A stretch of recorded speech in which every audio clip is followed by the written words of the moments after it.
नमस्कार, मैं बहराज और आप देख रहे हैं द भारत नाव।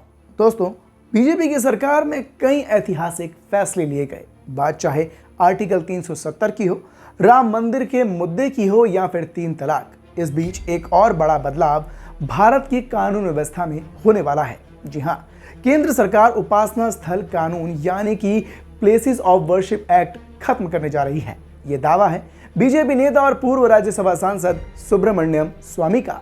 उन्होंने इस मुद्दे पर ट्वीट कर जानकारी दी, जिसके बाद अब हर तरफ इस कानून को लेकर चर्चाएं गर्म हो चुकी हैं। आखिर क्या है उपासना स्थल कानून और क्या इसे हटाने के पीछे की वजह?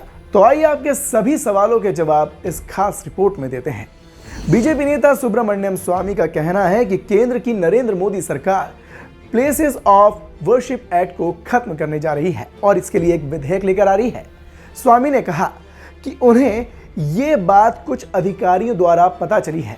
जानकारी के लिए बताया गया कि सुब्रमण्यम स्वामी खुद भी प्लेसेस ऑफ वर्शिप एक्ट को सुप्रीम कोर्ट में चुनौती दे चुके हैं। दरअसल उपासना स्थल कानून में 15 अगस्त 1947 तक धार्मिक स्थलों की जो प्रकृति है उसे वैसे का वैसा रखने की और उसको कायम रखने का प्रावधान दिया गया था। इस कानून में अयोध्या के राम जन्मभूमि स्थल को अपवाद माना गया।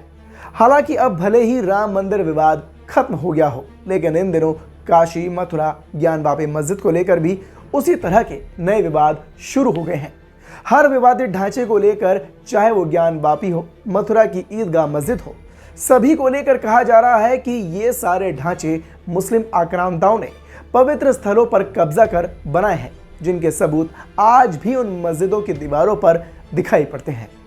ऐसे में सुब्रमण्यम स्वामी का कहना है, उन्होंने ट्वीट में लिखा कि मुझे अधिकारियों से पता चला है कि उपासना स्थल कानून हटाया जा रहा है। मोदी सरकार विधेयक लेकर आएगी और इस कानून को खत्म करेगी।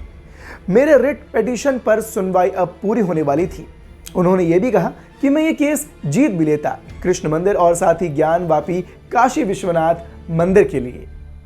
अब आपके जहन में ये सवाल तो जरूर होगा कि आखिर क्या है उपासना स्थल कानून।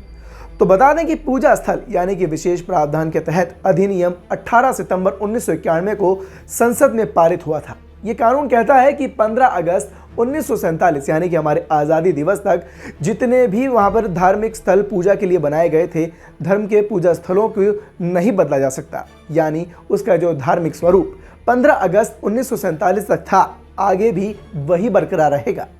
इस कानून का विरोध करने वाले इस संविधान की मूल भावना के खिलाफ बताते हैं। उनका कहना है कि पिछली तारीख से कानून लागू करना संवैधानिक नहीं हो सकता। दूसरी बात, भारत पर सदियों से अलग अलग धर्म वाले आक्रांताओं ने आक्रमण किए और यहाँ के मंदिरों को तोड़कर यहाँ की संस्कृति को नष्ट ही नहीं किया, बल्कि उन पर किले और मस्जिदें बनाई गई।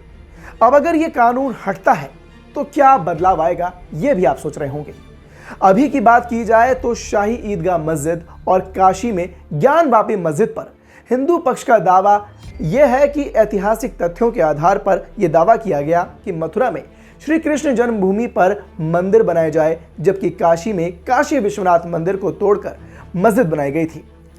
मथुरा की शाही ईदगाह मस्जिद का मामला अदालत में है और अदालत के आदेश पर ही मस्जिद का सर्वे भी हो चुका है।